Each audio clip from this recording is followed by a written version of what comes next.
Hello， 大家好，又是爱的人，爱的人不是一个测评，只是 POV。Mazda，上个几个影片都是 Mazda 的影片，这次又来 Mazda CX-5了。OK， 很多人会问为什么我又拍 CX-5呢？因为之前我有拍过很久以前吧，应该是1-2年前，我拍过一个 CX-5，那个是比较新款的，就是上过云顶，我们4个人，那时候我没有什么爱讲话啦，所以我就是把车开上去，那个让我蛮惊艳一下的，也充满着很好的回忆。现在我隔壁就有一个旧一款的 CX-5 CX-5。2013年呢，我们车主在这儿啊 ，Kelvin，Morning， 你们好，你们好哈 ，Kelvin 呢，这是你的车，但是其实我们今天是要拍 T 冠，为了让我们上山会更好的 performance 的话呢，都拿去弄了，所以我们今天就先拍一个2013年的 CX-5。那这个车是买新车到现在吗？是对 CKD 的应该是哦，对，因为我记得2012年在 Malaysia launch 的时候 CPU， 所以你会看到一个19寸的 rim， 这个是一个17寸啊，没有错的话。走啦，我们去看一下 Kelvin 的车 ，Let's go。So Kelvin 呢就在他的车安装了一个叫 pedal controller 是吧？对，它就是 control 你的 pedal， 让它更敏捷啊，有一些 mode 可以调整啊。所以 Kelvin 也是有在卖的，如果你们有兴趣的话，可以 PM 他的 Facebook， 我会放在这边。等一下我们会尝试一下到底它有什么不一样 pedal controller 哈，也可以叫 throttle controller 还是 pedal controller。throttle controller 啦，虽然是安装在哪里的，等一下我带你们去看了哈。这是它的钥匙，这辆是 2.0 mid spec 哦 mid spec。我想当年好像2013年最高值可以买到 2.0 哈，好像2014才可以买到2.5是吗？没有错的话，根据我读的资料来讲啦，你买到最高也是2.0啦，所以它是没有天窗的。如果你买到 high spec， 应该才是有天窗，所以它是没有 keyless entry 啦哈，必须要用这个锁匙解锁。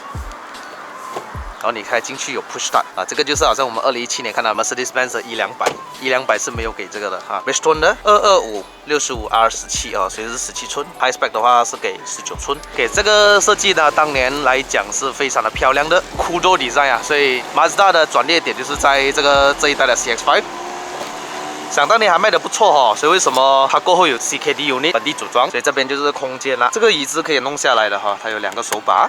载东西啊是很好的，去 IKEA 有没有 ？Kelvin 经常去 IKEA 买东西。一个 full size spare tire， 没有 power boot， 双出的排气管。在这一代，如果是看到 facelift 之后呢，有可能是在2015这样子吧。你会看到车头灯呢 ，daylight 这样子的。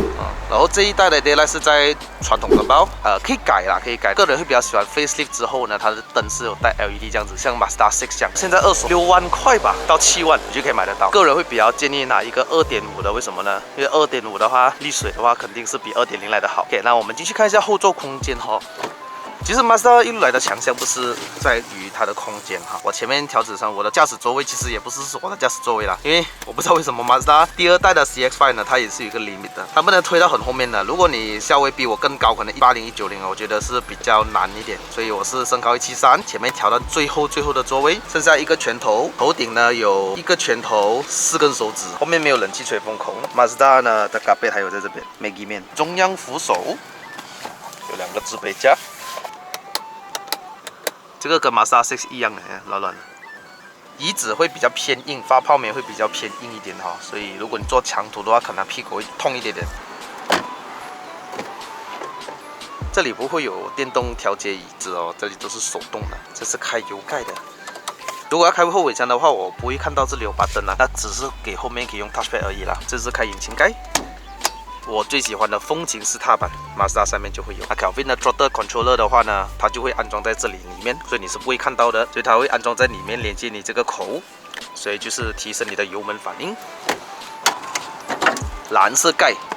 这个好像是在新款的 CX-5 看不到它有这个 cover 是蓝色的。这是一具2.0公升自然进气的引擎，压缩比的话 ，Mazda 6是14.1，这个是比较低了一点。然后 Mazda 呢说它的这个马力呢是153匹马力，还有200个牛顿米哈，在4000转才爆发哈。所以我觉得 Mazda 有一个很奇怪一点哈，你会看到2.5公升以上的话，它在3250转的时候会来力，就3000多转了。2.0的话呢，就要4000以上才可以来力的。但是我读过那个 article 里面讲啦 ，Mazda 的 tuning 是 based on wheel 哈。它的数据可能是 on wheel， 它不是 on engine 的，所以有些车你一看到他说哦150匹有没有？你把它丢到马力机上面，可能才120、130，但是他 claim 讲这个153是 on wheel 哈，这个我就不知道啦。如果你们知道的话呢，可以在下面留言给我知道一下。我是在 article 里面读到是这样子的有什么说错的话，请多多指教哈。这一代的话会有2个版本啦，会有 all wheel drive 还有 two wheel drive 的，所以 Kelvin 这个是 two wheel drive。all wheel drive 的马力会小那1匹，没有改过 engine 哈。同样的，这是推到最后面的椅子哈，空间不宽敞。如果你比起 CR-V 哈，这个不叫宽敞 ，CR-V 是空间大王。这个饰板见仁见智了，我觉得还好啊。当年的话，你觉得很好看，但是你看了第二代的 CX-5 呢，你发现这个是木纹的哦，你会觉得会比较好看，而且是比较年轻的木纹哦，不是那种安哥的 chocolate 色啦、浅红色啦、深红色啦那种颜色哈、有的放眼镜。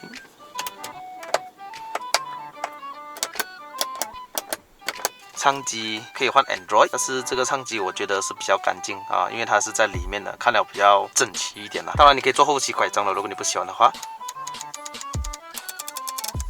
6速的自排，还有一个传统手刹，这有2个置杯架。还有一个中央扶手可以打开放一点小东西，这个是不能调整前后啊，就是只是这样而已。好啦，话不多说了，我们就上车去 test drive 啦 ，Let's go！ 我们先关掉这个啦啊，把我摆的，我们来试一下原装的 Mazda 是怎样，过后我们再看一下它打开了之后会有什么反应啊。这一代的 Mazda 呢，跟新款的一样，你不管买到什么 spec 都好，它是不会给你这个 pedal shift， 可以自己装啦哈。反正如果你没有看过我之前试驾过的 Mazda 6哦，2.0哦，它也是自己花了500块去装，当然是 plug and play 的东西，因为你如果有这一块 cruise control， 它里面就有那个 socket radio 的，你直接就是 plug and play， 就是后面的这个 cover 要换了，也就是这样子。OK， 现在是加的原装的 Mazda 的这个 original throttle， 所以那个油门呢还是很爽的，就是感觉到我在加 BMW 感觉就是很精准，你要给多少就来多少。所以 Kelvin 这辆车买到现在2013年了，到现在了已经是有9年了。有遇到什么问题这样子吗？大问题没有了，除了那些换那个铆钉那些。你的铆钉是多少年才来换哦？多少年了？差整6、7年吧。算蛮好，算蛮耐了的啦。所以你换铆钉这样大概多少钱啊？大概整套是600多。4粒啊，3粒？4粒。4粒600多，哎，这样很便宜一下吗？原装还是OEM 啊还是什么 ？OEM 啦。OK 啦，用到现在没有问题了。说只是那种 wear and tear 的东西了，比如说 absorber 啦 ，absorber 有换过吗 ？absorber 暂时 touchwood 还没有换过。OK， 你这辆车的毛利是118千了啊？对。还好啦，没有加很少，也没有加很多，中等啊。这里 average 的话，车主是11.1 liter per 100 km， 因为应该都是拿来 city drive 吧。你拿 highway drive 多的话，应该不会得到这样的数据啊。觉得 Mazda 蛮省油的，其实。打97还是95啊？这辆车？95一缸满需要多少 liter 才会满？多少 liter？ 我这样子没有算过。打满呢？多少钱呢？打满大概是100，均在90多到100啊。有时候100出啊。可能是50 liter 左右了哈。所以可以行驶，你有算过多少 km 啊？它走？真是没有算。没有算过了 ，OK， 不用紧。我们现在把 pedal 换去 dynamic。dynamic 的话的油门会 OK， 会增强一个，我觉得会10到20%里面啊，就感觉到我不需要踩这样多的油，所以会比原装的时候你会感觉到好爽一点，再踩深一点。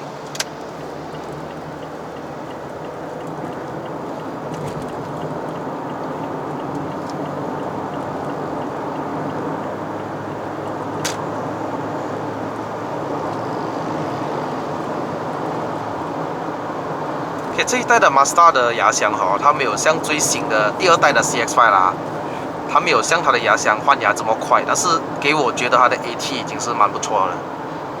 你会下得出分别哈？算是，可以怎样讲呢？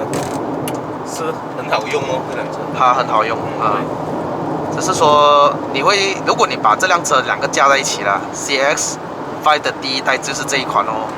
跟这个最新款的第2代咯，你会觉得牙箱会有分别的。它的 tuning 吧，我觉得是 tuning， 反正是应该是 tuning 啊，应该是同一副牙箱，只是说它的 tuning 上面你会觉得新一代那个换挡会比较快，但但是这一代是不错啊，是顺的，是顺的。第二代的话，那个 steering 的感觉会比较紧一点的感觉，肯定是有所提升嘛，新的东西。对。我们过个弯，什么叫人马一体？马自达造车的理念就是人马一体啊。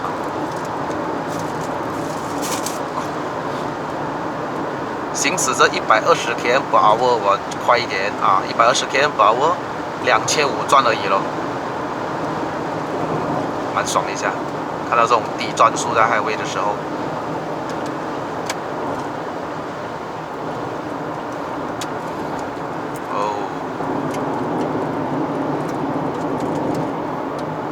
有时候 SUV 还 no please。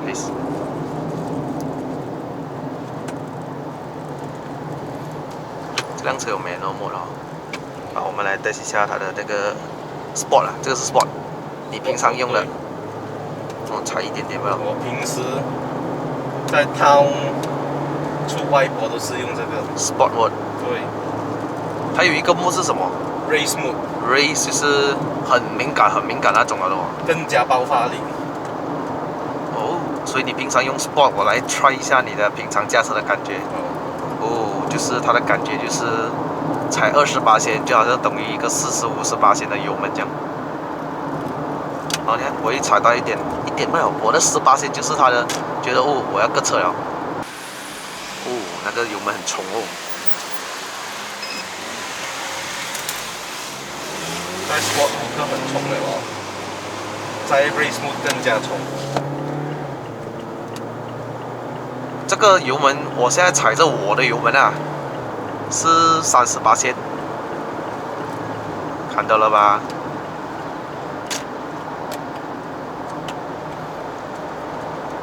平时在 City 里面用了，我自己认为啦，Sport mode 是很足够了。我们来再 try 一下什么 ？Race mode。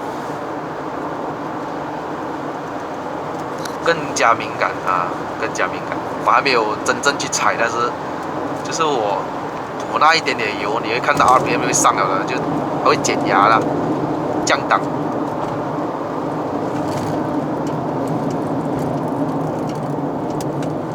说上云顶的话要用什么 mode？ 应该 Sport mode 已经很足够了吧？你可以试一试那个感觉啊。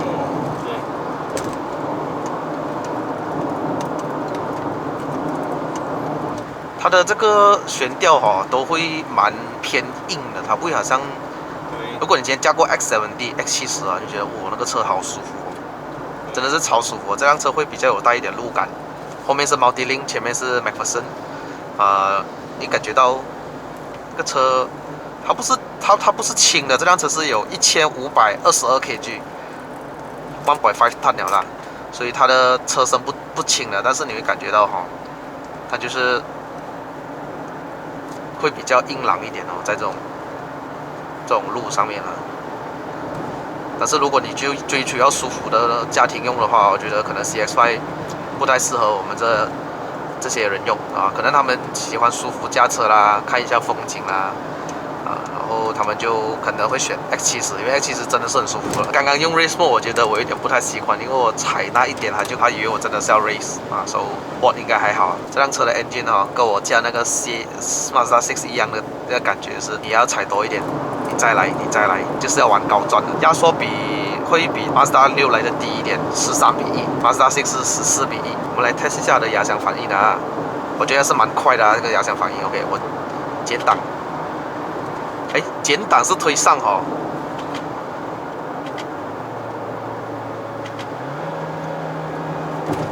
它也是有一样那个 Rev Metro， 所以它不会有那种顿挫感啊，它不会有。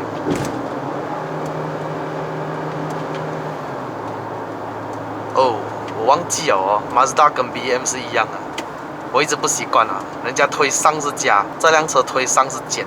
现在我们呢是要往前云顶的方向走，但是因为云顶在前2、3个礼拜前就土崩啊，所以我就没有上到云顶到现在。所以这次呢就是土崩了之后的第一次上，今天是1月8号啊，8号，所以，哎呦，这些人驾车啊，真的是。所以我们今天呢上云顶的目的呢，试车之外哈，我也是要看一下那个云顶的山路有什么状况。这辆车是没有 Sport Mode 的哈 ，CX-5 第2代的时候才会有给，而且据说它的那个 Sport Mode 会有影响到它的换挡感觉的。踩完。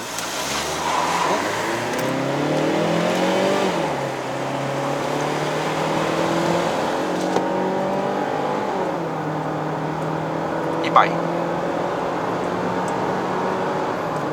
一样哦，那个感觉就是跟 Mazda 6我驾的时候一模一样感觉。它的意思就是你再踩，那个声音就是爽。120过这个弯，你会发现到有一点 body roll 了啦，因为毕竟这个是一个 SUV 哈，它后面是Multilink嘛，所以Multilink的车呢，给你带来的感觉就是稳。所以我不喜欢听 FM 就是这样。OK 啦，加惯Sedan哦，突然加 SUV 哦，你会觉得过弯你会不习惯的。但是一加惯 SUV 的人哦，过弯你一习惯了这个 body roll 之后，你就会过去。现在是 Sport Mode 的 pedal， 不用踩也很多啊，就是给你踩那一点点罢了。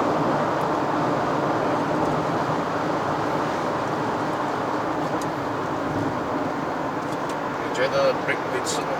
我觉得它 brake 像上次啦，我驾那个 Subaru XV 啊，它是 twin port 来的，前面就给你的感觉就是我一踩它就来了，它不好像它有给你一点点 free play 在前面，就是踩下去没有感觉。现在一上手的时候你会觉得很不习惯，这个就很普通哦，普通用哦这样子哦。你有驾过其他车的人哦，就普通车的人哦，你都会习惯它了。OK， 我现在试一下Manual Mode。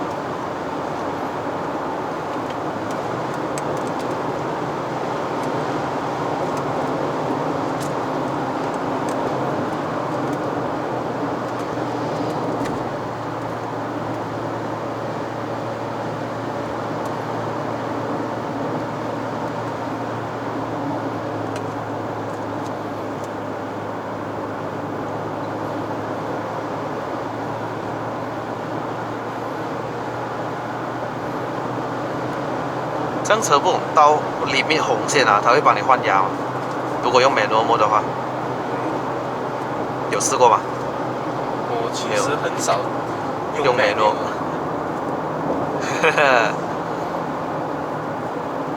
OK， 你看它3000转以下没有什么力，这样子我需要换压了。啊，来了，那个力来了，4000转哈，爆发这200个牛顿米的扭力。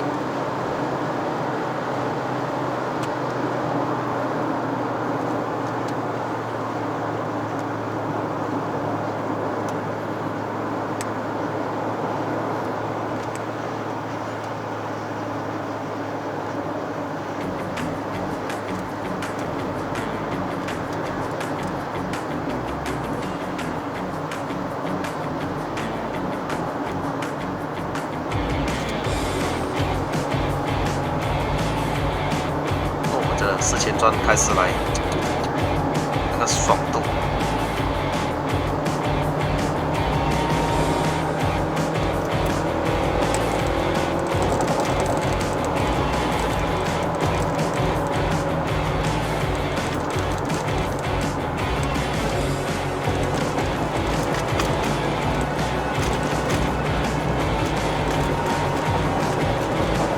哇，没事。这样都被搞车了，停在路边了。呵，可以这样子停在路边的。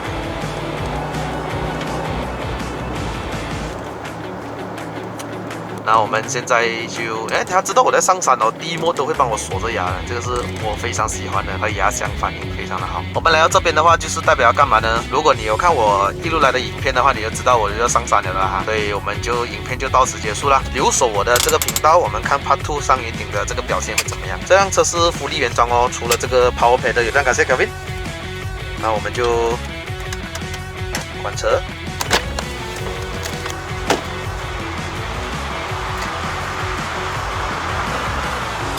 好了，影片就到此结束了。如果要看 Part 2冲上云霄的朋友们呢，不要忘了按赞、订阅、分享、打开小铃铛哦。我们下一集的冲上云霄再见 ，Goodbye。